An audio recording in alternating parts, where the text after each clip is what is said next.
First of all, what's your gender and what are your pronouns?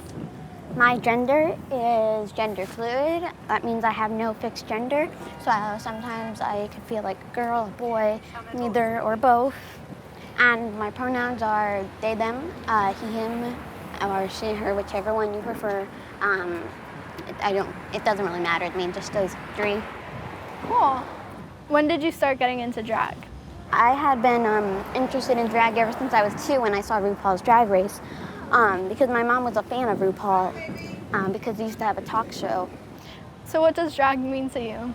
To me means being yourself, being confident, being authentic, and loving yourself. And it's like an art.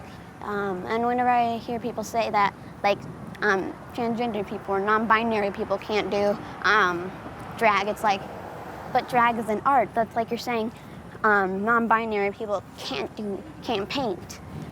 Who's one person that you look up to? My mom, because without her and her support, I don't think I'd be standing here. Also my dad, but my mom the most, of course, because I'm a mama's boy. What kinds of difficulties have you personally experienced due to society's stereotypes? People say I can't dress as a girl, which their decision is what they think. I'm not going to listen to because it's my body. I do what I want to do. Mm-hmm. But a lot of people support me too. Yeah. But I have gotten attacked in the subway before. It's really hard. And also cyberbullying online. Like these people, like, there was like, they see me in a dress and the first date they think is child abuse or that's sexual, which I honestly think is really creepy because first thing when you see a kid, why would you think about like sex? It's really just creepy. In what ways can we promote diversity and self-expression in schools?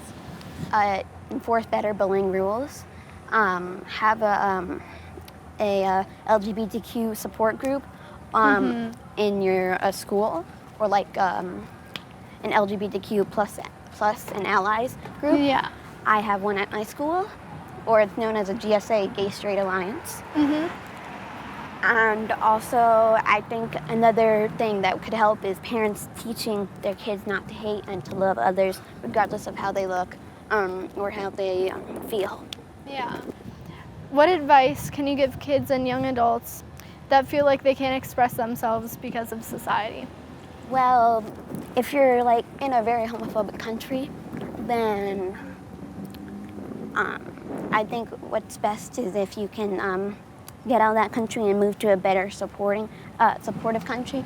But if you can't, you should be yourself indoors, but make sure that like you're doing it secretly, because I know in like the Middle East, like you can be like hanged for being gay or whatever. And advice to people here in the US and other supporting countries, just be you. And if your family doesn't agree with what you feel or how you identify, well then that's their problem. They should accept you because you are their child. Do you know any gender and sexuality like alliance associations or groups? Oh, yes. Well, I think every major big city with a population over about like 100K or 1,000, your city should definitely have an LGBTQ center.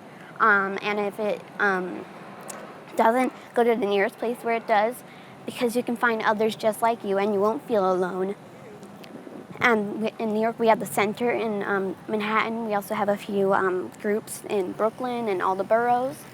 So there's many places where you can find support and find others like you. And if it wasn't for the coronavirus, there's this event in Connecticut at UConn University. It's called True Colors. And like about like maybe 100,000 or like millions of LGBTQ youth come there. I performed there, and it was amazing. There's so many people just like me, and I loved it. That's so cool. And there's so many allies, too. Yeah. Cool. Thank you. That was so good.